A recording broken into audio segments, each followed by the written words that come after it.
the Trump administration is considering forming a task force. In other words, Donald Trump wants to make sure that any of the ramifications of his trade war fall on somebody else. And that somebody else, according to these reports, is going to be JD Vance.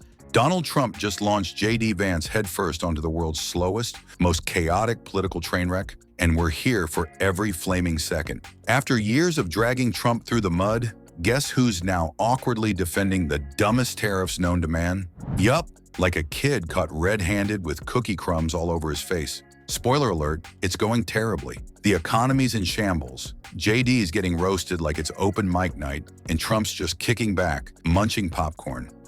There are some terrible people being met with awful news themselves, and that includes those in the Trump administration, specifically JD Vance.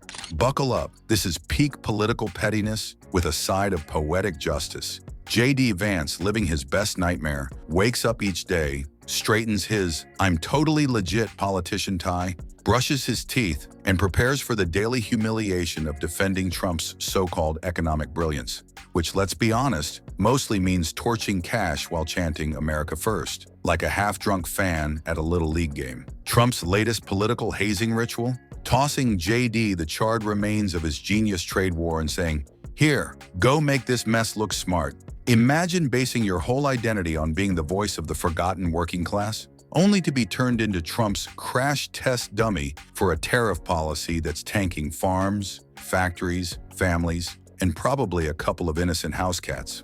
Welcome to JD Vance's personal hell. Mazel tov. Shockingly, Trump's tariffs have gone about as well as giving a squirrel a blowtorch. His strategy of slapping tariffs on China, Europe, and basically anyone with a passport has boomeranged spectacularly.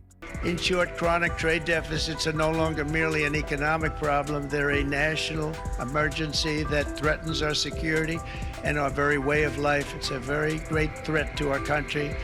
And for these reasons, starting tomorrow, the United States will implement reciprocal tariffs on other nations. Prices soared, exports tanked, and small businesses are in full panic mode, whispering everything's fine, while metaphorically bursting into flames. And who's holding the smoking bag of economic disaster?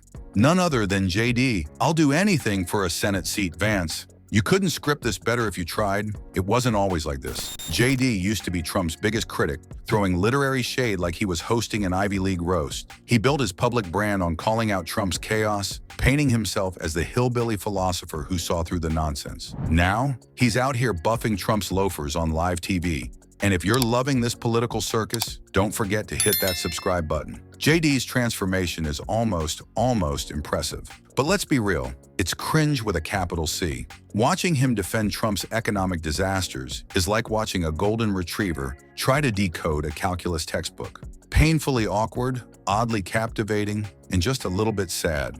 Rising wages, rising take-home pay, an economy that worked for normal Americans, a secure southern border, a lot of things, frankly, that I didn't think he'd be able to deliver on. And yeah, when you screw up, when you misspeak. Yeah, a lot of people have said that this has been the greatest opening, almost 3 weeks, in the history of the presidency. Let's be crystal clear. Trump's tariffs hit American wallets harder than JD Vance's reputation hit the pavement back in 2020. And let's just say it never got back up. Need a new fridge?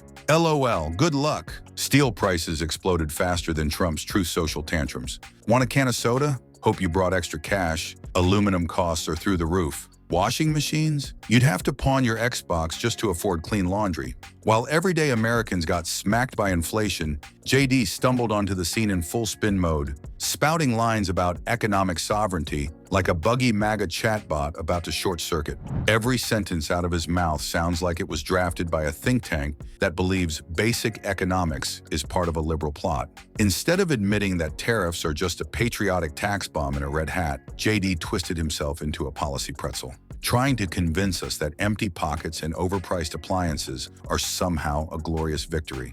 If economic sovereignty means bankrupting your own citizens while pretending it's a 4D chess move, then congrats, JD. Mission accomplished. Trump's tariffs didn't exactly make America great again, unless your definition of greatness includes skyrocketing prices, struggling families, and JD Vance's dignity on permanent vacation. Steel prices through the roof, aluminum higher than Trump's hair on a windy day. Washing machines? Don't even ask. If you wanted clean socks post-tariffs, you practically had to refinance your house. Every trip to the appliance store started feeling like you were shopping for a luxury yacht. Meanwhile, JD Vance, bless his heart, is out here spinning like a Roomba that just discovered caffeine, babbling endlessly about American jobs and strong tariffs like he's the reincarnation of Adam Smith after a few too many beers. Every time he opens his mouth, it's like watching a glitchy AI bot slam into a wall while chanting buzzwords it doesn't understand. Economic sovereignty, American strength, trade fairness, all while ignoring the real truth. Trump's ego-driven trade war left everyday Americans footing the bill. But sure, JD, tell us more about how paying double for a fridge is true patriotism. Let's rewind to when JD Vance actually roasted Donald Trump. Yeah, it feels like a fever dream now, but there was a time before the full-body soul transplant when JD couldn't stop pointing out how Trump was basically a flaming dumpster fire rolling downhill into American democracy. He wasn't just throwing shade, he was practically hosting nightly TED Talks titled Donald Trump, the human wrecking ball of civilization. JD spoke about Trump like he was describing a biblical plague. Frogs, locusts, infrastructure collapse, the works. Not just that the Republican Party base is somehow fundamentally flawed in a way that's unique in American political history, it's that Trump is a really bad candidate and, frankly, I think a really bad person. But because life is just one long sitcom written by drunk interns, JD had a revelation. Integrity and truth are terrible strategies if your dream is to sit in fancy offices while ironically wearing MAGA hats. So he pulled off the most embarrassing political U-turn since Milli Vanilli's lip-syncing scandal, except somehow more cringe. One minute he's Paul Revere on Red Bull, warning about Trump. The next he's shining the guy's shoes with whatever was left of his dignity. Now JD's basically Trump's personal water boy trying, with a straight face, to convince Americans that getting slapped by tariffs is an act of bold patriotism. It's a masterclass in selling your soul for a campaign check, and JD's out here making it look like an Olympic sport. While Trump and JD play dress-up as champions of the forgotten American, real people are standing in grocery aisles doing double takes at receipts. Eggs cost more than a car payment. Bread feels like a luxury item. Half the shoppers wonder if they accidentally signed a lease to live under a third-world dictatorship. Inflation isn't just up, it's doing backflips over common sense. Prices are spiraling so fast the dollar store now feels like a high-end boutique. And out in the heartland, the small towns Trump once pretended to care about are turning into ghost towns faster than JD Vance can lose another shred of self-respect. Diners are closing, factories are empty. The only business booming is the for sale sign industry. And the farmers, those salt-of-the-earth folks Trump used to wrap himself in like a human American flag, they're selling off land, equipment, and dreams just to survive. Meanwhile, JD's standing in a crumbling town square, waving a sad little American flag like the only guy at a birthday party no one came to, yelling everything's fine to absolutely no one. It's like watching a house burn down while the guy who lit the match insists it's just a little toasty. Reality's crumbling. But hey, at least the slogans are catchy, right? At press conferences, JD looks like a man who just found out he has to defend flat earth theory to a room full of NASA scientists. Reporters lob him softballs like, so why are families spending $12.60 on a gallon of milk? And JD responds with a word salad so dense, you need a machete to get through it. Every talking point is more desperate than the last. Strategic decoupling, economic independence. Freedom isn't free. Translation, please stop asking me real questions. I'm dying up here. And through it all, Trump's MIA, probably off golfing or suing a bakery for making a cake that looked at him wrong, while JD Vance is left on stage getting booed by the very people he once pretended to champion. Let's call it what it is. JD Vance is lying in a bed he made with his own two hands and not even particularly well. Nobody dragged him kicking and screaming into the MAGA clown car. No one forced him to torch his credibility and dignity for a shot at groveling under Trump's table. He did that all by himself, like a big boy making big boy mistakes. He went from warning Trump would be the death of America to offering to carry his golf clubs and singing praises like a deranged fanboy. And now, he's getting exactly what he signed up for, a ringside seat to the slow, humiliating implosion of his own political career. The best part?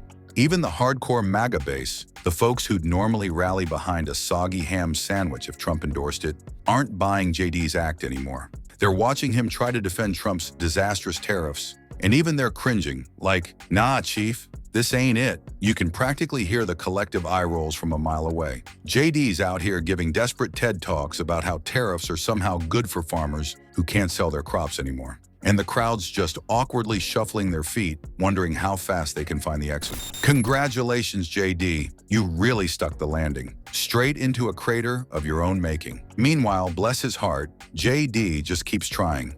Every interview, every rally, every cringe-filled press release, he keeps desperately spinning the same broken record. That economic pain is somehow economic patriotism. That empty shelves are signs of strength. That paying more for everything is a badge of national honor. It's not policy, it's performance art, and not the good kind. We're talking bad community theater levels here.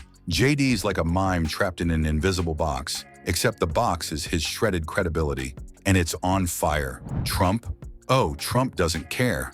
Not even a little. If JD bursts into 1,000 sad little MAGA confetti pieces while defending these disastrous tariffs, Trump will just hang a mission accomplished banner over the wreckage and skip off to the next gullible follower with zero remorse. Honestly, it's practically Shakespearean. A man who betrayed everything he once claimed to stand for, all in a doomed quest for power, only to be ditched, mocked, and discarded by the very con man he sold out to. JD Vance isn't just defending tariffs, he's defending the indefensible. He's the tragic mascot of a con job that never had ordinary Americans in mind to begin with. While small businesses close their doors and families are forced to choose between groceries and gas, JD's out here yelling, "This is what winning looks like." No, JD, it's not winning. It's not even a dignified loss. It's just plain embarrassing. So the next time JD Vance launches into a word salad about strategic economic realignment or nationalist growth, remember, this is a man who once had a spine,